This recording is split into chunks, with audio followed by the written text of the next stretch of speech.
नमस्कार दोस्तों। आज की कहानी है जैसी करनी वैसी भरनी।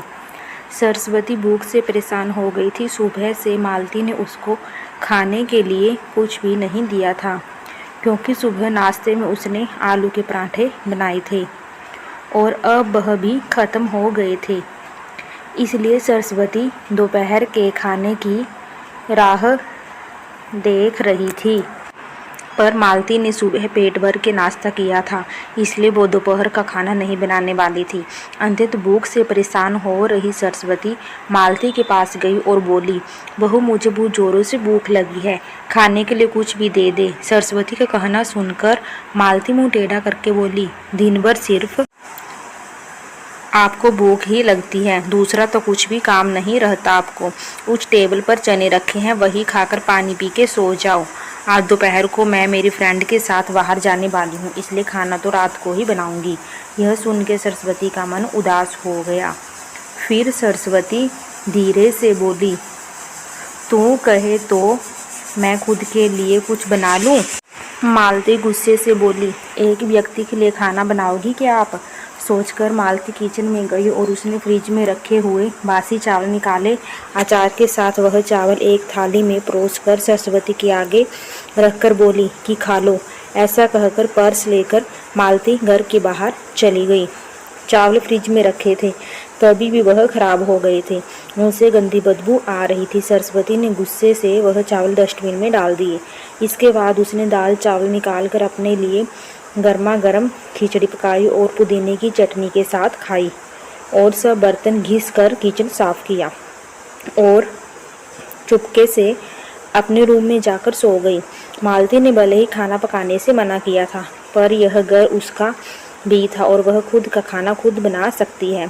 दूसरे दिन सुबह सरस्वती अपने रूम में बैठी थी। उतने में उसका बेटा रमेश उधर आया और बोला, माँ आजकल महंगाई बहुत बढ़ गई है, मुझे घर खर्च चलाना भी बहुत कठिन हो रहा है। ऊपर से पापा की तेरहवीं पर भी बहुत खर्चा हुआ।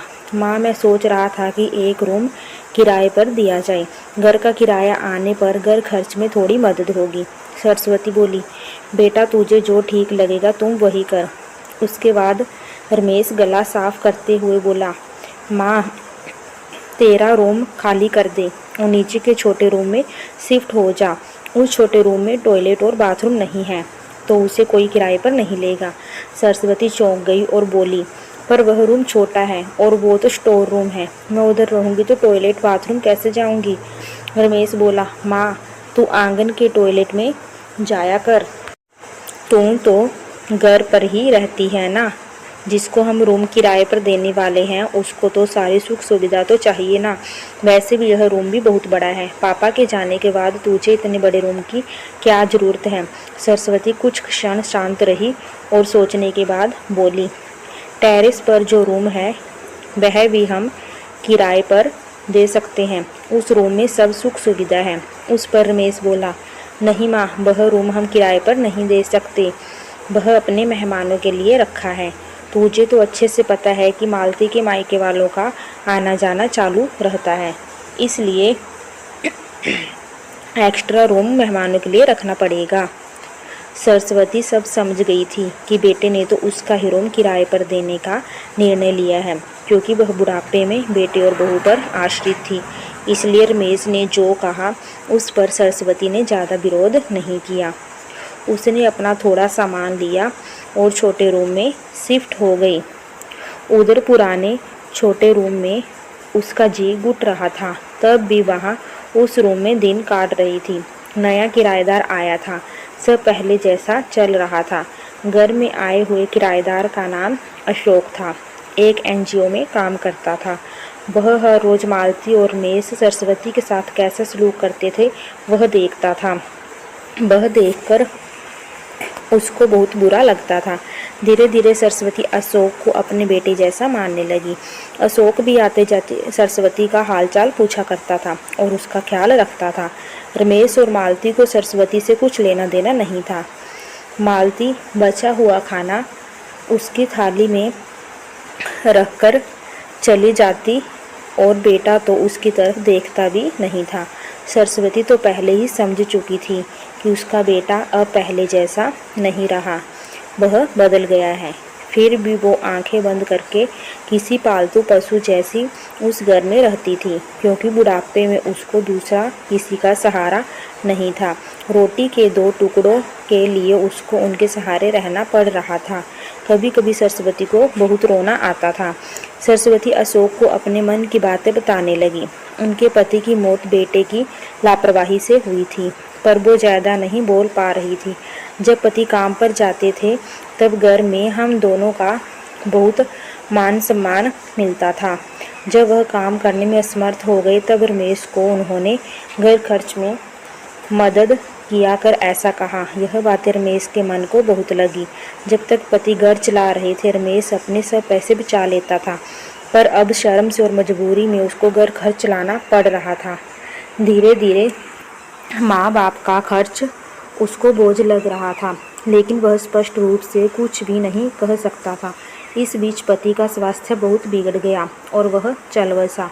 डॉक्टर के पास जाने से पता चला कि उनको निमोनिया हुआ था।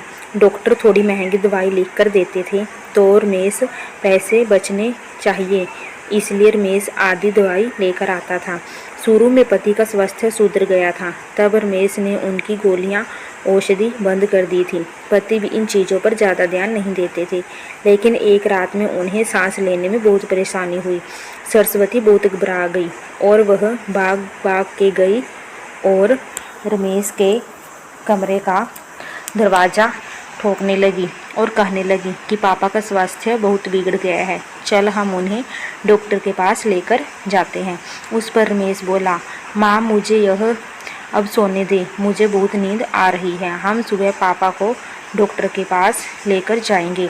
ऐसा कहकर रमेश ने दरवाज़ा बंद कर लिया। सरस्वती रात भर पति के तकिए के पास चिंतित बैठी रही। कभी छाती को तेल लगाकर मालिश कर रही थी तो कभी बाँफ दे रही थी, पर भगवान को कुछ अलग ही स्वीकार था। सुबह तक उनकी पति की मृत्यु हो गई थी। घर में कब्रिस्तान जैसी शांति थी। रमेश रोने का नाटक करने लगा। मालती तो ऐसे रो रही थी जैसे उसको वास्तव में ससुर चले गए इस बात पर बहुत दुख हो रहा हो। सबसे ज़्यादा धक्का लगा सिर्फ सरस्वती को, पर वह कुछ बोल नहीं पा रही थी। सरस्वती की आंखों से अश्रु आ रहे थे और उसके होंठ थर-थर कांप रहे थे, जैसे कि वो कहना चाहती हो कि अब ऐसे रोने का नाटक क्यों कर रहे हो, मेरे पति की मौत के आप दोनों जवाबदार हो। पर वह कुछ बोल नहीं पाई। क्रियाक्रम कर दिया गया। सरस्वती के दिमाग में हमेशा एक बात चलती थी, रमेश ने लापरवाही न की होती तो आज मेरे पति जिंदा होते। उनकी मौत के बाद मालती और रमेश का व्यवहार बहुत बदल गया था। सरस्वती को भी उनके व्यवहार की आदत पड़ गई थी, इसलिए वह उनकी तरफ से कोई भी अपेक्षा नहीं रखती थी, पर उसका मन उसे अंदर ही अंदर खाए जा रहा था। ऐसी औलाद तो सबक भी नहीं सिखा सकती। एक दिन उनका किराएदार अशोक उनके पास आया और सरस्वती को कुछ बातें उसने समझाई। वह बातें सुनकर सरस्वती की आंखों में एक नई उम्मीद जागी। दूसरे दिन सुबह सरस्वती मालती और रमेश के पास आई और बोली, मुझे तुम दोनों से बहुत ज़रूरी बात करनी है। मुझे ऐसा लगता है कि तुम दोनों को मेरे साथ रहने में प्रॉब्लम है, इसलिए मैंने सोचा कि मैं वृद्धाश्रम में रहूंगी। सरस्वती का कहना सुनकर मालती बहुत खुश हो गई। रमेश ने थोड़ा दुखी होने का नाटक किया। फिर थोड़ी देर में सरस्वती ने उन दोनों के चेहरों के हाव भाव देखे और बोली, रमेश तुझे दुखी होने की ज़रूरत नहीं है और मालती तुझे इतना खुश होने की ज़रूरत नहीं है। पहले मेरी सब बातें सुन लो। और सरस्वती हंसकर बोली, यह बात सच्ची है कि वृद्धाश्रम में मैं रहूंगी, पर मैं इस घर से कहीं नहीं जाऊंगी। मैं इस घर को ही वृद्धाश्रम बनाऊंगी। अब यहाँ तुम्हारे जैसे स्वार्थी बेटे और बहू यहाँ नहीं रहेंगी, मेरे जैसे बूढ़े लोग यहाँ रहेंगे। मेरा आखिरी निर्णय है। यह सुनकर रमेश और मालती दोनों ही चौंक गए। रमेश और मालती एक दूसरे की तरफ देखने लगे। उन दोनों ने सोचा था कि सरस्वती घर छोड़कर चली जाएगी तो वह दोनों खुशी से रहेंगे।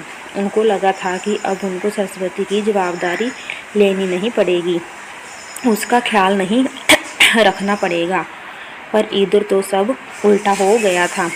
सरस्वती का कहना सुनकर रमेश गुस्से से बोला, माँ तेरा दिमाग तो ठीक है ना, इस घर पर मेरा अधिकार है, फिर तू इस घर को कैसे वृद्धाश्रम बना सकती है? तू भूल रहा है बेटा, अभी तक ये घर मेरे ही नाम पर है। सरस्वती गुस्से से बोली, तुम दोनों ने मुझे बहुत परेशान किया है और छोटी छोटी बातों पर मेरा अपमान किया है। बीमारी के वक्त भी मुझ पर ध्यान नहीं दिया, खाने पीने के लिए भी मुझे बहुत तरसाया। तेरे पिताजी भी मुझे छोड़कर चले गए। अगर मैंने कठोर निर्णय नहीं लिया तो मेरा भी वही हाल होगा जो तुम्हारे पापा का हुआ था। इसलिए मैंने सोचा कि बेटे के झूठे प्यार के जाल से फंसने से अच्छा मैं अपने बारे में सोचूं। रमेश घुटनों पर आकर बोलने लगा, माँ मुझे माफ़ कर दे, हम दोनों तेरा अच्छे से ख्याल रखेंगे, तेरा कभी भी अपमान नहीं करेंगी, पर तू इस घर को वृद्धाश्रम मत बना। माँ थोड़ा सोच कर तो देख, हमारा क्या होगा? सरस्वती ऊंची आवाज़ में बोली, मैंने और तेरे पापा ने तुझे अच्छे संस्कार दिए थे, फिर भी तूने सिर्फ तेरे परिवार के बारे में ही सोचा, हमारा नहीं। फिर मैं तेरा कैसे सोचूं? तू मेरे परिवार का सोच, मेरी चिंता मत कर और जल्द से जल्द ये घर छोड़कर चला जा, क्योंकि इस घर में अब अच्छे लोग रहने आ रहे हैं। इतना कहकर सरस्वती अपने रूम में चली गई। रमेश और मालती सरस्वती को जाते हुए देखते ही रह गई। सरस्वती ने अपने जैसे बूढ़े लोगों को उसके घर में आश्रय दिया। अशोक की मदद से वृद्धाश्रम अच्छे से चलने लगा। उम्मीद करती हूँ कि आपको ये कहानी पसंद आई होगी। अगर कहानी पसंद आए तो प्लीज़ चैनल को सब्सक्राइब कीजिए और बेल आइकन दबाना मत भूलिएगा। कहानी को अंत तक देखने के और सुनने के लिए बहुत बहुत धन्यवाद।